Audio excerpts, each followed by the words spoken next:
Bienvenidos de nuevo a la penúltima de verdad, el programa de entrevistas de Los Hombres en el Castillo, un programa que tiene por objetivo entrevistar a diferentes personalidades que han hecho aportes a la ciencia ficción tanto en Chile como en Latinoamérica. En este caso vamos a entrevistar a Connie Tapia Monroy y me acompaña también Rodrigo Yuri, a quien le voy a dar el pase para que nos hable más de ella. Hola, muy brevemente, hablar de Connie. Ella es escritora y editora de Catarte Ediciones. En el año 2014, su microcuento titulado Descuido obtuvo el primer lugar en el concurso Cartas de Amor, Dime que me amas, en la Biblioteca Santiago. En el 2004 publicó de manera independiente su primer poemario titulado Agonía Profana. En el 2008 publicó Viviendo entre Sarracenos, que fue reeditado en el 2018 por Catarte Ediciones.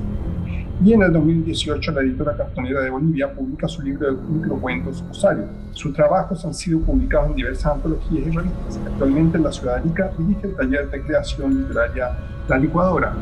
Y además comentar que Connie hace gestión de eventos también, entre los cuales se encuentra el encuentro que organizó el año pasado en Arica y donde tuvimos el honor de participar junto con Luis, y que fue una experiencia maravillosa. Ni que hablar de los detalles. Don Luis, le devuelvo la pelota. Bien, Luis. Lo primero que voy a hacer es abrir un poco los fuegos para que te relajes, Connie. Vamos a hablar sobre la labor de edición, porque es bien diferente la escritura de la edición, y tú eres ambas cosas. No sé si nos puedes contar un poco cuál es la diferencia entre edición y escritura. Cuando pienso en la edición o pienso en la escritura, igual como que pienso en dos Connies distintas, porque la Connie como de edición es como súper prolija, crítica, es como dedicada, y la Connie de la escritura es más dispersa, más apasionada, y no sé si soy tan prolija, porque como que me dedico a escribir nomás. Y además que pienso que no son como compatibles la edición con la escritura. A veces pienso que me dedico mucho más tiempo a estar editando a otros autores o trabajando en gestión cultural, como decía Rodrigo, porque no solamente trabajo en temas de ciencia ficción y terror, sino que en Arica igual hago harto fomento lector. Entonces, a veces creo que toda esa parte como de gestión cultural y de edición me toma mucho tiempo y me queda muy poco tiempo para escribir. Así que siempre estoy pensando en la habitación del tiempo de Dragon Ball, y ojalá pudiera tener una media hora diaria en esa habitación del tiempo y poder escribir y tener tiempo como escritora y no solo como editora y gestora cultural. Esas son de las referencias que yo nunca voy a entender, porque nunca vi Dragon Ball. O sea, un par de capítulos mientras peleaban con Freezer y que estuvieron distanciados como por, no sé, ya me entiendo. No, pero hay una habitación del tiempo que tú entras y no sé, podéis pasar media hora y adentro de la habitación del tiempo estás un año. Ya. Sí, entonces, en el fondo, claro, en la vida real o en el mundo real, solamente estás media hora, pero en la habitación del tiempo estás un año. Sí. No, sí, es como un agujero negro, así como en Interstellar, ¿no? Exactamente. Claro, así como... Sí. Claro, o congelar el Sí tiempo. lo puedo entender.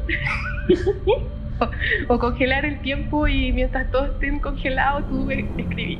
Es como eso. Todos deberíamos tener una cámara del tiempo como esa. Pero eso... pero yo creo que todos alguna vez hemos soñado en esa posibilidad. No sé qué superhéroe hace eso, que congela el tiempo, lo deja fluyendo muy despacio y uno puede hacer muchas cosas en ese tiempo, algunas de carácter muy noble, otras muy perversas, digamos, pero es como un poder demasiado peligroso. Sí, pues, eso es verdad. Dijiste algo muy interesante, que es la dicotomía entre las labores que tú haces como edición y como escritora. ¿Cuál prefieres tú? ¿Tienes alguna preferencia? Mira, yo creo que el tema de ser editora nació como una consecuencia de ser escritora, la verdad.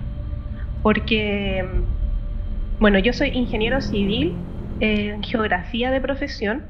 Ejercí un par de años en esa carrera y después trabajé mucho tiempo haciendo clases en la universidad, clases de matemáticas. Y dentro de esos tiempos yo escribía, entonces en realidad no estaba esa labor de edición, solamente me dedicaba a escribir. Entonces en el 2014 apareció la oportunidad de estar en el primer encuentro de microficcionistas chilenos en la Universidad de Santiago.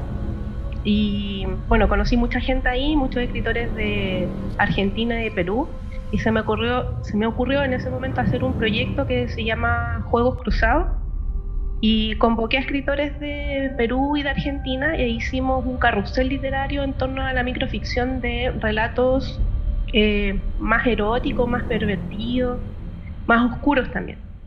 Y yo tomé ese libro y empecé como a golpear puertas en casas editoriales. Anterior a eso, también como que autopublicaba todo. Entonces ya en ese momento como que sentí que había caminado mucho estrecho sola, ya sea con fanzine, autopublicación, y en este caso como que veía que ninguna casa editorial quería como recibir el libro y ni siquiera lo leía. O sea, simplemente te decía, no me gusta, o no, mira, no nos interesa, pero ni siquiera leían el trabajo como para rechazarlo como porque fuera malo o porque no fuera a llegar al público, no sé. Entonces en ese momento a mí se me ocurrió poner mi propia editorial, y ahí nace Catarte Ediciones. Entonces ahí yo tomo el rol de editora, porque finalmente me daba cuenta que igual hay voces dentro del género que no tenían espacio. Entonces, bueno, las editoriales independientes van surgiendo de eso, las editoriales cartoneras, etcétera. Justamente van surgiendo como desde esa necesidad. Así que finalmente creo que va de la mano. Si bien es cierto, igual tengo muchas ganas de tener tiempo para escribir, a mí, también tengo muchas ganas de que voces de otros autores se vean reflejadas a través de la editorial. Entonces, creo que son dos cosas que me apasionan mucho, entonces no sé si dejaría una por otra. Creo que él seguiría haciendo las dos. Interesante esa faceta tuya del colectivismo, o de hacer cosas en grupo, o que generen un tipo de reacción en la comunidad. Quisiera hacerte la siguiente pregunta, que es, Catarte es una editorial de nicho. ¿Por qué no relacionada al terror y a la ciencia ficción? En ese momento, cuando tú la creaste, no existían. En ese tiempo fue en el 2015, creo que había muy pocas editoriales de terror y ciencia ficción, por lo menos que yo conocía. Muchas veces dentro del universo hay mucho más de lo que uno conoce, ¿no? Pero en ese tiempo yo conocía, no sé, a Emiliano, que estaba con Chilenia, estaba Aldo Astete Cuadras con Austroboria, y creo que no sé si había más. Creo que, claro, había muchas editoriales independientes, pero no así tan específicamente como de género. Entonces, y además también estaba esta visión de que yo me iba a venir acá al norte, y en el norte sí que no tenía ninguna editorial de terror ni ciencia ficción. Y creo que hasta ahora, ya el 2020, 5 años después de que nació Catarte Ediciones, seguimos siendo la única editorial de género, desde Antofagasta, o sea, Antofagasta, Iquique, nosotros Arica, abarcando como ese radio. Don Rodrigo. Bien, un poco siguiendo con las polaridades aristotélicas, ¿no? O eres lo uno, eres lo otro. Tú eres editora de Catarte, una editorial de género fantástico y terror, pero además eres escritora y en particular poeta, ¿ya? No puedo dejar de señalar el paralelismo que existe con otro gran editor de ciencia ficción en nuestro país, que es Marcelo Novoa, y que también se dedica a la poesía. Pero dime, Connie, ¿es posible compatibilizar la poesía con la literatura de género? ¿Hacer poesía de ciencia ficción, de fantasía o de terror? ¿O la poesía es poesía y todos los temas y metáforas y alegorías están a su disposición? Mira, creo que al pensar en esa pregunta, lo primero que pienso es en Hugo Correa, que es uno de nuestros referentes en Chile sobre la ciencia ficción, que él en alguna entrevista dijo que él no creía en los géneros literarios, que él solamente creía en la literatura. Entonces, tampoco yo pienso que la poesía con la narrativa, por ejemplo, sea separatista o que sea una cosa distinta a otra.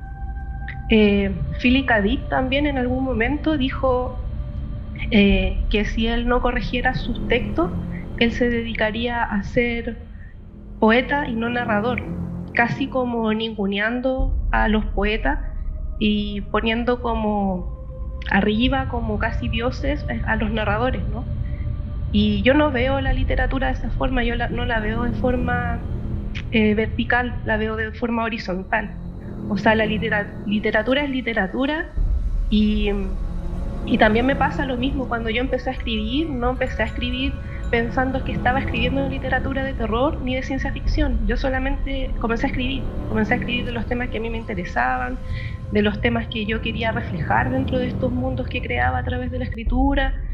Y en algún momento cuando empecé a participar más dentro de los círculos literarios, ya sea con talleres, en la SET, tomé varios talleres en la SET de autoedición, y la misma gente cuando leía mis textos decía, oye, tú escribes terror, oye, tú escribes ciencia ficción. Entonces finalmente ellos ponían estos bordes. Y de alguna forma también me hicieron mirarme a mí misma, ¿no? Porque yo igual decía, bueno, si me están diciendo esto es por algo.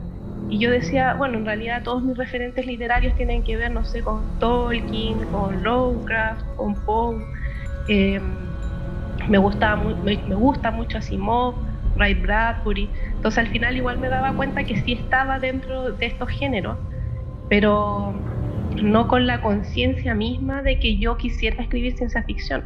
Entonces el tema de la poesía creo que es solamente una herramienta que uno utiliza para una expresión literaria, en este caso ya sea distópico ¿Y por qué nombro la distopía? Porque además creo que la poesía de género,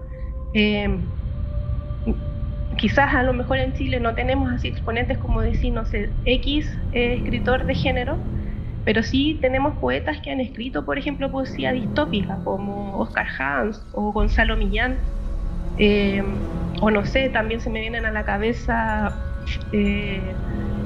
no sé, El infierno de Dante, por ejemplo, que está escrita en prosa poética. Por lo tanto, la pregunta es, ¿no podemos escribir nosotros ciencia ficción desde la poesía? Es como al revés, yo creo, la pregunta. Yo creo que la poesía o la narrativa es un instrumento y el género se ve después en el fondo.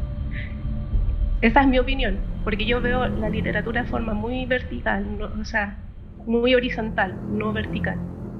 Tengo una pregunta respecto a lo que tú dijiste, porque si bien hoy día tenemos poesía de terror o poesía oscura o poesía más fantástica, eso no sucede así en la ciencia ficción. Hay muy poca ciencia ficción que toma la forma de poesía.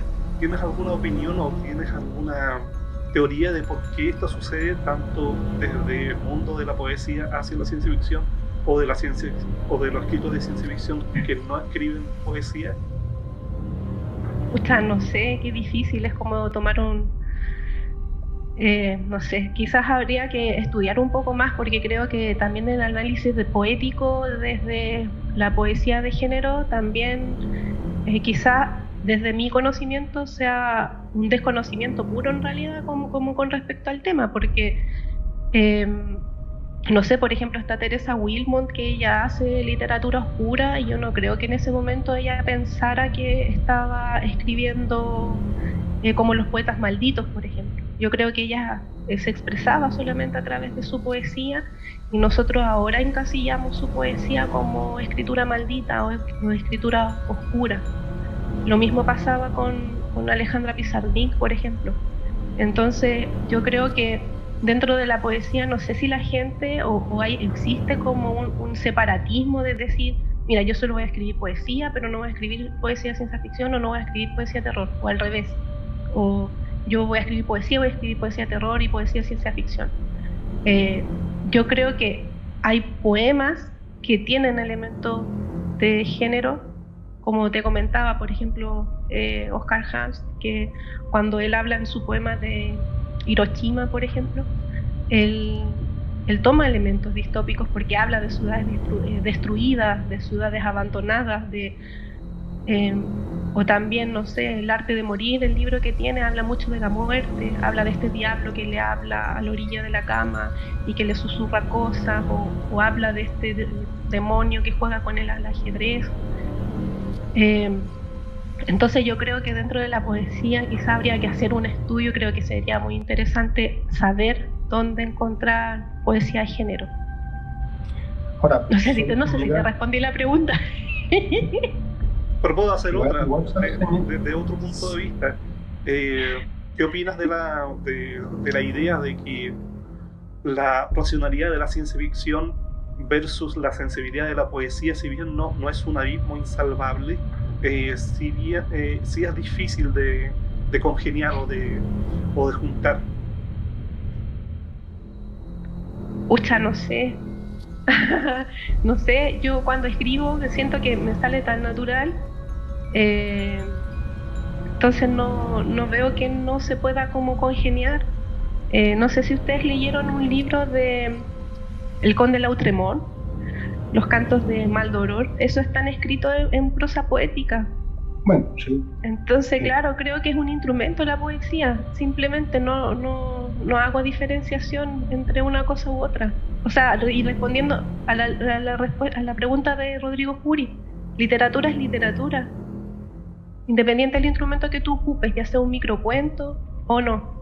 Agregar que de manera regular hay algunas publicaciones de ciencia ficción como son Asimov y como es Strange Horizons, que periódicamente publican poesía de ciencia ficción, y donde uno reconoce los arquetipos del género en poesía, y lo que es bastante interesante y valioso. Sí, yo espera, quería agregar algo.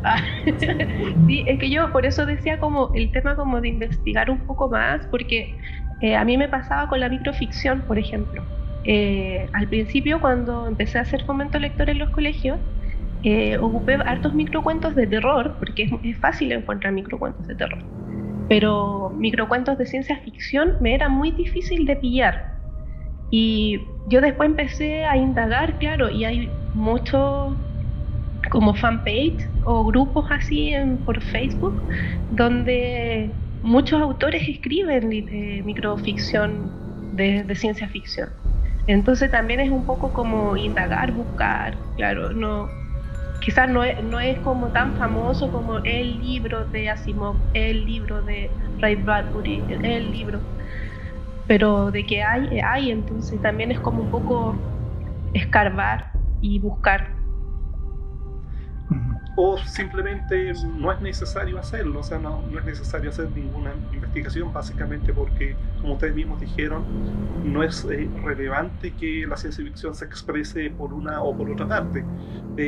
Si hay un ámbito en donde la ciencia ficción no esté, bueno, ya llegará alguien que pueda tomarla desde ese punto de vista y desarrollarla desde ese punto de vista. Quizás no sea tan preponderante u obligatorio que la ciencia ficción esté en todos los ámbitos de los medios y de los contenidos. Yo lo decía más como por los que hacen estudios así más analíticos, críticos, no sé. Si alguien quisiera como interesarse en escribir sobre la microficción en la ciencia ficción, ahí hay un tema interesante que se podría escarbar y escribir un artículo. ¿Tú prefieres la microficción antes que el cuento o la novela?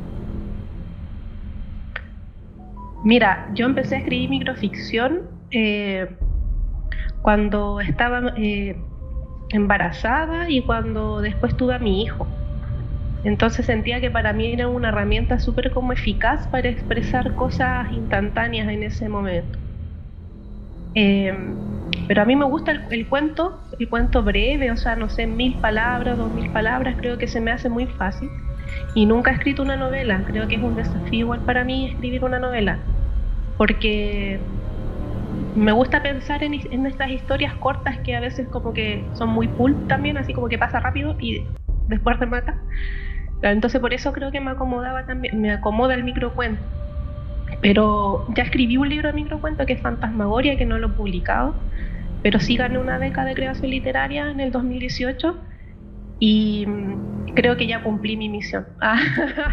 Es como que ahora siento que el siguiente paso es justamente una novela. Lo que te queremos proponer ahora es un juego que se llama Complete la oración, en donde vamos a decir el inicio de una frase y tú la vas a completar y después podemos hablar un poquito sobre por qué contestaste eso. ¿Te parece? Ya. Ya, pero ¿vamos a decir todas las frases primero o vamos a ir de una? No, de una en una. Ya. Ok. La primera es: Editorial Catartes es la mejor editorial para... mostrar nuevas voces. ¿Por qué? Sí, mostrar nuevas voces, porque lamentablemente creo que hay editoriales o escritores que piensan que todavía existen escritores de primera y segunda categoría y hasta de tercera categoría. Y incluso a veces hasta se invisibiliza un poco el trabajo de los emergentes. Por lo tanto, creo que cuando yo saqué mi editorial justamente fue porque a mí me cerraron las puertas en otras editoriales. Entonces, por eso veo como en ese horizonte que nuestra labor es justamente visibilizar esas voces que no son muy conocidas, pero sí son un gran aporte al género de terror y ciencia ficción. ¿La editorial Catartes tiene algún proceso? ¿Cómo va, busca o averigua o descubre estas nuevas voces? Bueno, nosotros no publicamos tantos libros al año, partimos publicando un libro, al otro año un libro, a la siguiente sacamos solo 2. El año pasado creo que sacamos 3 o 4 y este año también vamos a sacar 3 o 4 libros. Ha sido muy como de mano en mano, muy como... nos han llegado, sí, manuscritos que nosotros consideramos que merecen un espacio en la editorial y así hemos ido como buscando. Acá en el norte, Pablo Espinosa Bardi, editor de Catartes también, él ya conocía, por ejemplo, a Daniel Olcay y sabía que él tenía un trabajo que se podía publicar y que no estaba publicado y que era muy interesante y que era Jonkion con este mundo distópico que lo sacamos plaquet. Entonces, también nos pasó con Gonzalo Fernández Bastilla, que ahora vamos a sacar Narraciones Extravagantes, y él publicó esa primera versión en Chilenia, pero después nunca más sacaron copias de ese libro. Entonces nosotros pensamos que igual hay que hacer como un rescate también de ese libro y nosotros vamos a sacar una reedición, formulando un nuevo capítulo, bien, ilustrado, editado, etcétera. Así que creo que más o menos como por ahí va el tema de la búsqueda. Van llegando solo al final. O sea que, por ejemplo, un autor novel se puede acercar a ustedes y ustedes lo pueden guiar o pueden leer su material, su producto y le pueden decidir sí o no. Como siempre. ¿Sí? ¿Sabes qué? Nosotros igual tenemos una comisión de lectores beta que evalúa el libro. Así que no es que sea así como tan a los amigos como algunos piensan, no. Tenemos una comisión que va leyendo libros y también le vamos dando como un ranking así como de importancia, como este es más importante sacarlo ahora, porque además como no publicamos tantos libros al año, también tenemos que ir visualizando la importancia de un libro por sobre otro, aunque suene fome, pero ahí tenemos que tener una selección. ¿No te ha tocado rechazar? Sí, nos ha tocado rechazar el libro. Sí, porque la comisión beta dice no. Sí. Vamos a la siguiente frase. Bien, la o el mejor escritora o escritor de terror chileno es... Connie Tapia Monroy, obvio. Justifique su respuesta, por favor.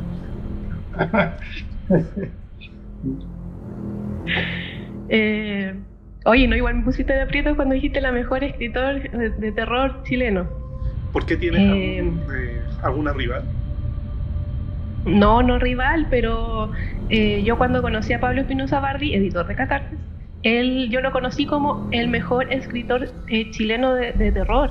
De hecho, salió publicado como una tesis sobre el gótico en Latinoamérica, que es un texto que está escrito en inglés, y él aparece como un referente en Latinoamérica con su cuento Tricofobia. Así que para mí... Oye, te lo puedo linkear, Rodrigo, ese documento es súper interesante porque habla justamente de escritores chilenos también, o latinoamericanos, desde el gótico. Es súper interesante. Pero es el escritor de terror. Yo acá ahora pongo la frase, la mejor escritora de terror es Connie Tapia Martón. Sí, pues, lo que pasa es que, mira, cuando me publicaron mi primer cuento en el año 2012, 2011 habrá sido, en la Ominous Tale que sacaba Aldo Astete Cuadra, yo todavía recuerdo cuando él me dijo, tú eres la única autora de terror en Chile. Claro, después empezaron a salir otras chicas que publicaban uno que otro cuentito, una que otra cosa, que pasa lo mismo como lo que conversábamos anteriormente. Claro, pueden existir un poema distópico de un X autor, pero ese autor no es de género. Entonces pasa lo mismo con los textos de terror. Puede existir un texto de terror o de ciencia ficción de una persona X, pero no es una persona que se dedica al género. Yo igual siento que he trabajado años en esto del terror y la ciencia ficción, por lo tanto, ahí está mi justificación. Muy bien, vayamos con la siguiente. El nombre del nuevo poemario de Connie Tapia se llama... Distancias, navegar en la oscuridad. Es un bonito nombre. Un poco... Sí, es un poemario de ciencia ficción justamente, a propósito que hablábamos de esto. Wow. Eso es muy interesante para nosotros. Sí, lo empecé a escribir el año pasado y lo terminé de escribir entre comillas porque todavía hay que editarlo ahora en abril. Sí, igual no sé cómo contarles de qué se trata porque tampoco quiero revelarles mucho todavía. Me gustaría como mantener eso hasta no terminar de editar bien ese libro, pero sí es un... ¿Cómo pudiste? Es un personaje el personaje femenino y está como en un mundo bien distópico. Eso es lo único que podría adelantar. ¿Cómo lograste compatibilizar los temas de la ciencia ficción que muchas veces son muy racionales con la estética de la poesía? Es que, ¿sabes qué? Yo siento que hace mucho tiempo venía dando vuelta una escena de teatro que yo había escrito. Hubo un tiempo que yo escribía mucho en mi blog. Pueden revisar mi blogger, pero en realidad yo leo mis textos y les falta mucha edición, tienen faltas ortográficas y todo, porque en esa época yo escribía directo en el blogger y escribía todos los días.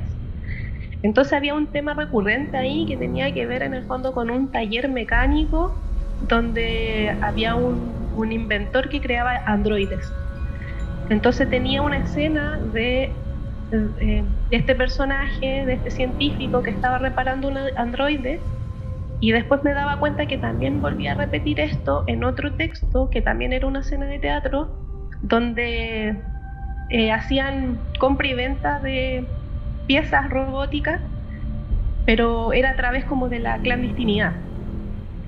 Y había otro tema recurrente que tenía que ver, o sea, estoy hablando de mi poesía desde mi punto de vista, que yo me daba cuenta que cuando escribía poemas siempre estaba como este anhelo hacia el otro, en este caso hacia el inventor. Entonces pensé en cómo compatibilizar esas dos cosas y empecé a escribirlo.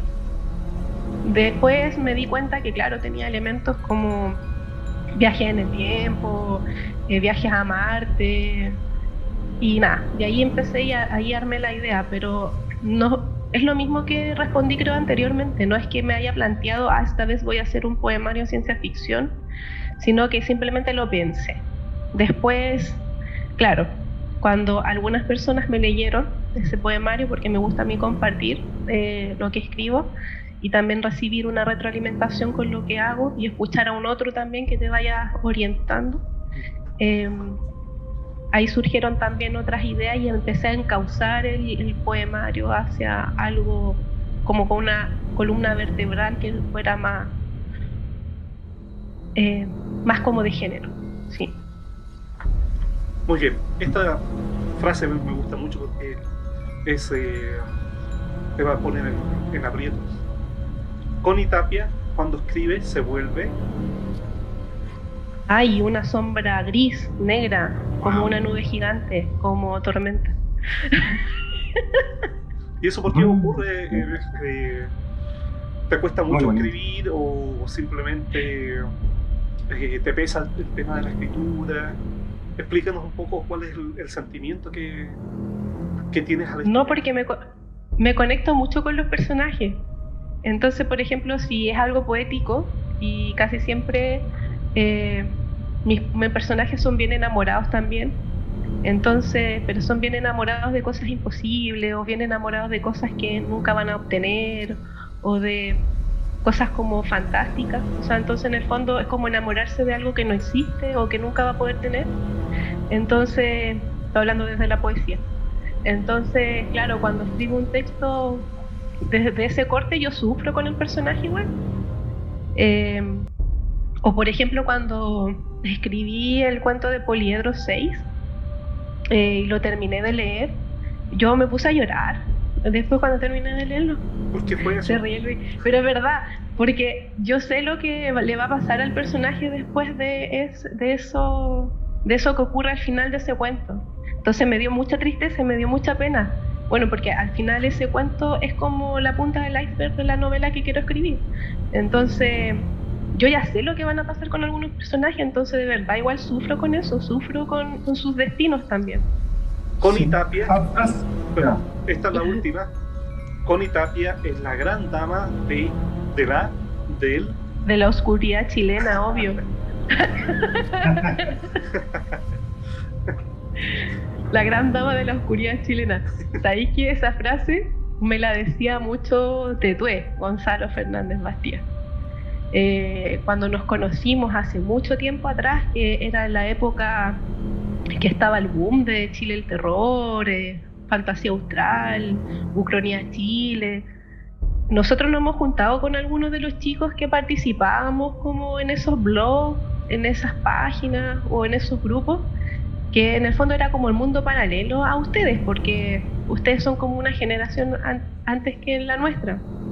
Entonces nosotros igual en algún momento le apodamos la generación 2010, que esa generación 2010 nace de estas nuevas tendencias o de esas nuevas vertientes que salieron en esos años, que partieron como en el 2004, ¿no? 2004, 2005, 2006, y termina como estallando en el 2008, 2009, y aparece esta nueva generación en el 2010, donde está Gonzalo, aparece Chilenia, y aparecen un montón de otros escritores de ciencia ficción chilena.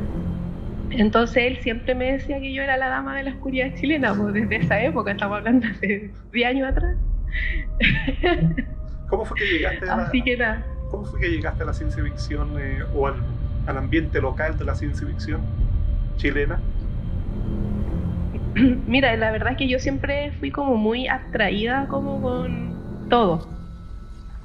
Escribía muy para mí, a pesar de que igual hacía fanzine y participaba en talleres de autoedición, pero todavía me acuerdo cuando es que hubieron dos épocas. La primera época cuando como que me negué casi a escribir poesía, que fue cuando estaba estudiando ingeniería civil, y mi mamá me buscó un grupo de literario donde participar, y era un grupo de ahí de Conchalí, y bueno, fue súper linda experiencia al final. Yo le agradezco mucho a mi mamá que haya hecho eso, a pesar de que uno dice, mis mamás que se meten, pero resultó que nos conocimos y todos los que estaban ahí eran como puros poetas malditos, así que al final terminamos siendo como los poetas malditos de Conchalí en esa época.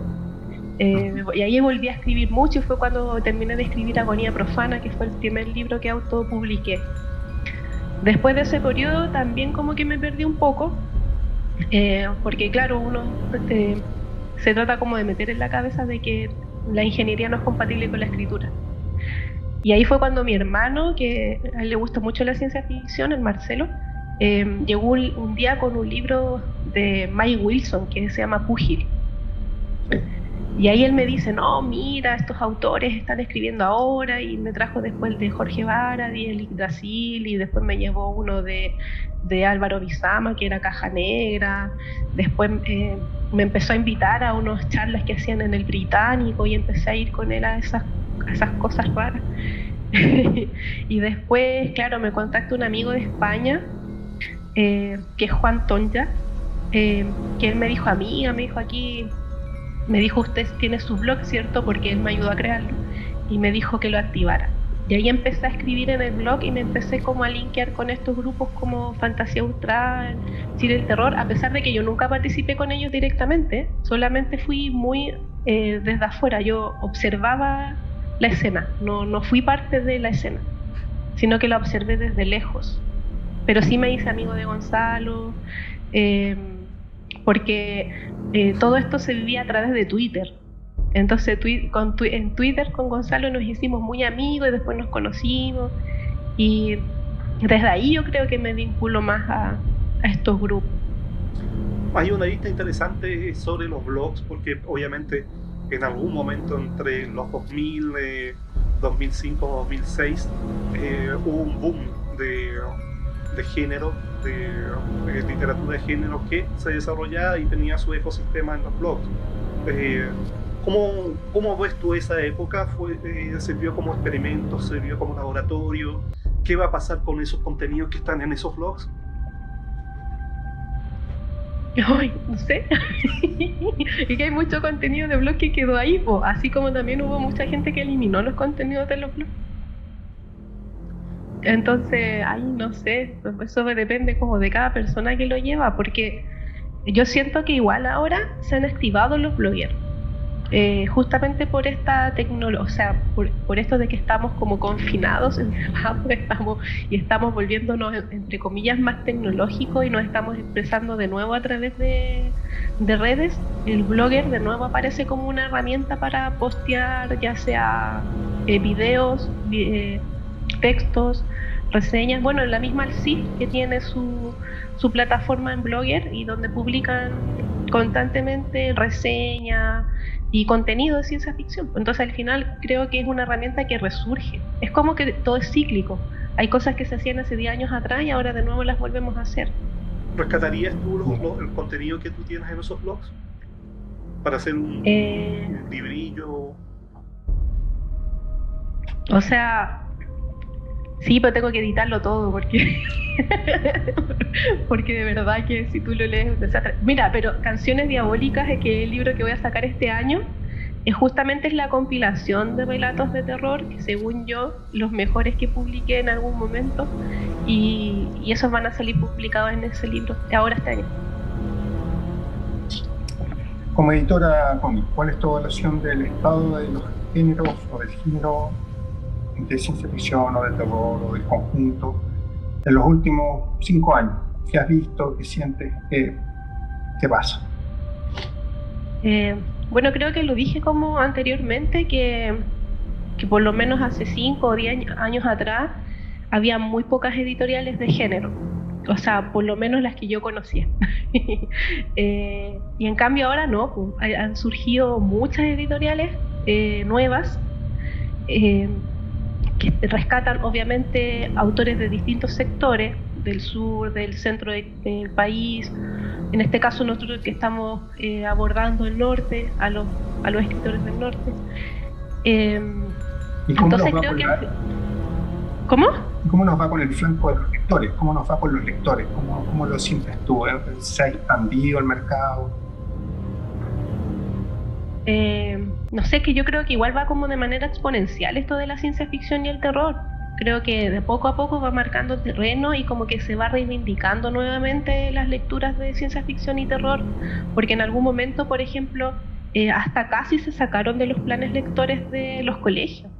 En cambio ahora no, como que yo siento, bueno, y yo igual soy bien porfía en ese sentido, entonces cuando voy a hacer fomento lector a los colegios siempre trato de poner un texto de terror o de ciencia ficción para posicionar el género dentro de las lecturas de los colegios. Entonces creo que también las editoriales, y como todo esto va creciendo y siento que va de manera exponencial, siento que a la vez también se va visibilizando más el género. Entonces creo que volvemos a tener una nueva época de oro en la ciencia ficción chilena, si es que no la estamos viviendo ya. Sí, ¿y cómo ves lo que se nos viene? Desde el corto plazo, ¿cómo nos va a impactar como mercado de la ciencia ficción a nivel de escritores y de lectores el COVID? ¿Y cómo lo ves ya un poco más a largo plazo, dentro de los próximos días, cuando esto pase y cómo vamos a responder a eso? Bueno, yo creo que el impacto inmediato ha sido que las editoriales han tratado de buscar medios digitales para llegar a sus lectores. Entonces el primer impacto ha sido que, no sé, editoriales como nosotros, que somos pequeñas, que nunca habíamos pensado, por ejemplo, poner un libro en Amazon, ahora nos veamos como casi obligados o casi... o sea, tenemos que buscar una herramienta electrónica, o sea, tenemos que ver el audiolibro, por ejemplo, o el libro digital ya como una opción dentro del catálogo editorial. Entonces el primer como golpe que produce el COVID justamente es posicionar el libro digital, sí o sí, el audiolibro sí o sí. Entonces... ¿Eso lo ves como algo, ya COVID obviamente es algo terrible, pero dentro de ese proceso lo ves como algo bueno o te sientes reticente ese proceso? O sea, creo que los procesos se tienen que pasar, pero como todos los procesos, siempre va a haber gente que va a caer en el camino. Porque esto, por ejemplo, de no tener ferias de libro o de no tener como venta directa hacia el público con un libro físico, repercute en el bolsillo de la editorial. O sea, no tenemos ventas este año. Nosotros ya no vamos a tener primavera del libro, ni vamos a tener la feria que se hace en diciembre o ferias locales. Nosotros en Arica, por ejemplo, antes hacíamos una vez al mes por lo menos una mini feria de 2 o 3 días. Entonces nosotros ahí teníamos oportunidad de vender nuestros libros, ahora nada. Entonces hay editoriales que van a sobrevivir y hay otras que simplemente van a desaparecer también. Entonces es complejo, porque así como empresas quebran, las editoriales también son empresas, son microempresas que también van a quebrar en esta época de crisis. Disculpa, ¿Catartes tiene algún plan de acción para sobrevivir al hecho de que después de la pandemia, particularmente en Chile, va a haber una recesión y un periodo económico en donde posiblemente sea peor que lo que estamos pasando ahora? ¿Tiene algún plan para sobrevivir Catartes? Disculpa lo dramático de la pregunta. lo dramático de la pregunta. Mira, nosotros igual antes nos sentíamos como súper reticentes a los apoyos a empresas, por ejemplo, o de mirar esto como una empresa, porque para nosotros esto sigue siendo cultural y artístico. Entonces, para nosotros vincularnos así como con Cercotec, por ejemplo, o con un Capital Semilla, o con cosas que tienen que ver como con financiamiento a empresas, lo veíamos como súper lejano, pero ahora no. Hemos estado evaluando el cómo nosotros también poder ser beneficiarios, por ejemplo, de estas microempresas que beneficia Cercotec, por ejemplo, el Capital Semilla, a través de nuestra editorial. Entonces, es que tenemos que verlo así, porque si no va a pasar lo que le digo a Rodrigo. No tenemos cómo sustentar libros que no se están vendiendo. Don Luis, vamos con la pregunta secreta, ¿le parece? ¿Por qué? ¿Pregunta secreta? Ahora viene la pregunta secreta para Connie, y está relacionada con las fronteras, porque tú tienes muchos contactos con la ciencia ficción en Perú y en otros países fronterizos. Y pareciera que hay una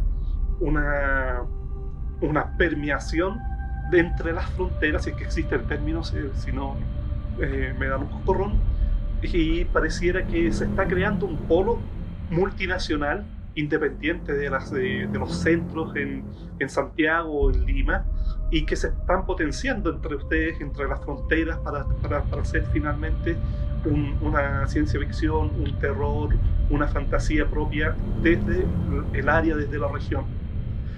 ¿Te parece que esto es así? ¿Es algo que es efectivo, es concreto? Mira, yo creo que el hecho de estar en la frontera a nosotros nos permite inmediatamente estar conectados con Perú. Entonces, para nosotros los primeros aliados que tenemos es Tacna, y para nosotros Tacna es un viaje que tiene un santiaguino de su casa al trabajo. Ese es el tiempo que nosotros nos demoramos en ir a Tacna, o sea, nada, 1 hora, 1 hora y media. Bueno, ahora por estos tiempos de pandemia, obviamente las fronteras están cerradas, no podemos salir, pero nosotros Tacna la tenemos al lado. Por lo tanto, los primeros como partners o los patas que le decimos nosotros, o bueno, en término peruano, son nuestros amigos tacneños. Desde ahí, por ejemplo, bueno, Pablo, él ya tenía desde antes contacto con gente de Tacna, porque él también publicó con Sinosargo sus primeros libros. Entonces él conoce la escena tacneña. Y bueno, después llego yo, obviamente, igual también conozco a la gente de Cuadernos del Sur, y de ahí parte en Tacna, porque después de eso, por ejemplo, Willy, que es de Cuadernos del Sur, nos ha invitado ya 2 años seguidos, creo, si no me equivoco, a la feria de Tacna, que se ha realizado así como en la avenida principal de Tacna que se realiza, y él tiene un stand como editorial, y siempre él, muy generoso, nos ofrece un espacio de su stand para poner los libros de la editorial. Entonces ahí uno empieza a hacer contacto con otras editoriales que vienen de Lima, por ejemplo, y uno ahí empieza los contactos, empieza a conocer gente. Entonces todo esto como de asociarse justamente parte en Tacna. Ya después, claro, me ha tocado también la fortuna de viajar a Arequipa por distintas cosas literarias, y ahí también he conocido una escena arequipeña que también es súper interesante dentro de la poética. Y además en Catarte nosotros planteamos siempre el primer libro, te contaba, de Chile, Argentina, Perú. Entonces ahí empezaron estas asociatividades también, que partió en el primer encuentro de microficción que se hizo en el 2014. Ya después hicimos la taberna de Innsmouth número 1, que también hicimos convocatoria abierta, y llegaron también muchos chicos de Perú, de Argentina, de España. Por ahí empieza a llegar gente de todos lados porque las convocatorias son abiertas. Entonces finalmente ahí tú vas conociendo, y las fronteras ya no existen tanto porque estamos conectados en este medio cibernético también. Entonces, además, hay que pensar en el caso de Arica, que nosotros estamos a la misma distancia de Arica a Santiago, en la misma distancia de Arica a Ecuador. Por lo tanto, claro, para nosotros más cerca Tacna, Arequipa, Lima, es mucho más cerca. De hecho, nuestros libros de Catarte han llegado a Lima, y aún hay gente de Santiago que nos pide libros, y nosotros nos cuesta llegar a Santiago porque además tenemos la aduana. Entonces, para poder pasar los libros para allá, es todo un trámite. Nosotros tenemos que pedir permiso en la aduana para poder sacar un papel que nos permita sacar los libros, o si no tenemos que pagar un impuesto. O sea, para nosotros de verdad que mandar libros para Santiago en cantidades grandes es súper complejo. Entonces, para nosotros es más fácil llegar para el otro lado, llegar para Tacna, para Lima, para Arequipa, más que para llegar a Santiago. Y en cuanto a, digamos, a representación mediática o de políticas de gobierno, ¿crees que Catarte o la escena cultural de Arica resiente el hecho de que Santiago simplemente no se fija en los extremos? Es que no sé si la culpa sea misma como de Santiago mismo, sino que del sistema que nosotros tenemos es centralista. Todo se enfoca en Santiago, en Valparaíso, y nada no se toma mucho en cuenta las zonas extremas. No solamente en este caso Arica, Iquique, Antofagasta, sino que hacia el otro lado pasa lo mismo. Puerto Natales, no sé, Punta Arenas, por ejemplo. Entonces, claro, misma como zona geográfica, además, permite que el centralismo chileno sea aún más exacerbado. Por lo tanto, y además también en Santiago hay muchas editoriales. Entonces, yo recuerdo que una vez pregunté en una feria X, no vamos a decir cuál, así como, oye, nosotros somos de Arica, nos gustaría estar acá. Y la respuesta es que muchas editoriales quieren estar acá. Entonces tampoco hay un privilegio a tener zonas extremas en ninguna parte.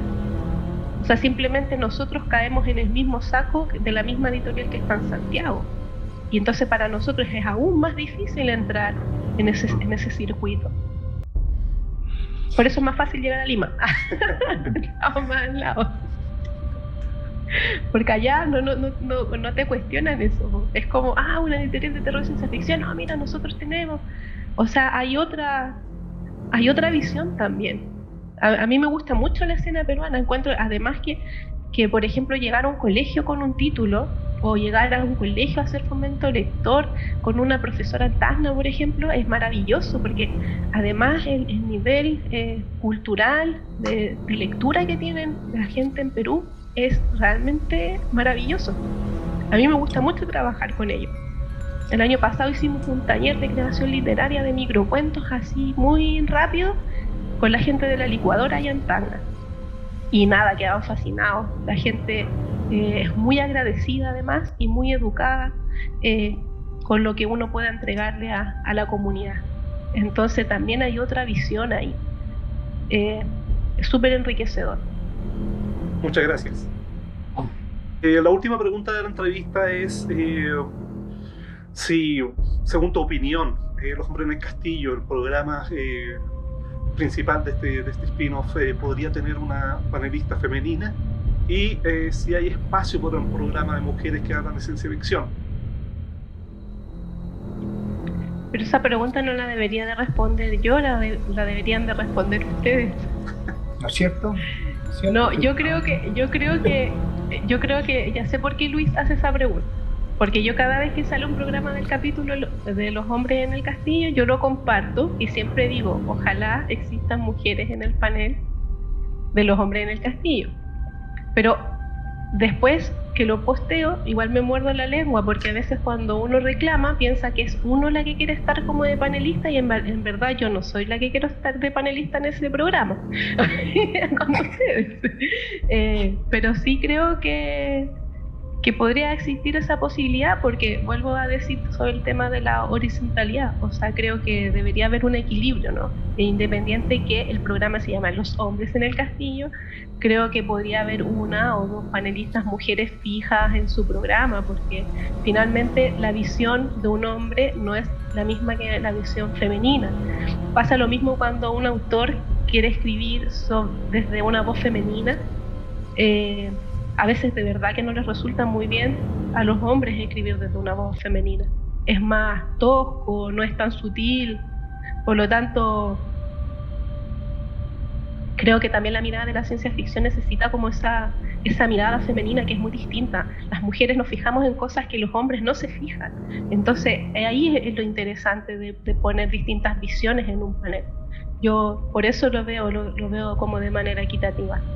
Ahora, solo no sé yo no sé si existen mujeres que quieran hacer un programa podcast que sean solo mujeres hablando de ciencia ficción, porque al final sería lo mismo que dije anteriormente. Es como estos separatistas, mujeres por un lado, hombres por otro. No, si deberíamos de homogeneizar todo, deberíamos estar juntos haciendo esto, no separados. Muy bien. Rodrigo, Yuri, ¿podrías ya empezar a cerrar el...? Bien, quiero agradecer a Connie por haber aceptado esta entrevista y por la agradable entrevista que en realidad hemos tenido. Ha sido muy, muy entretenido.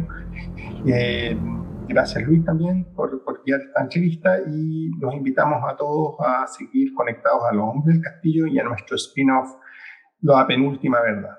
Sería hasta la próxima. Chao.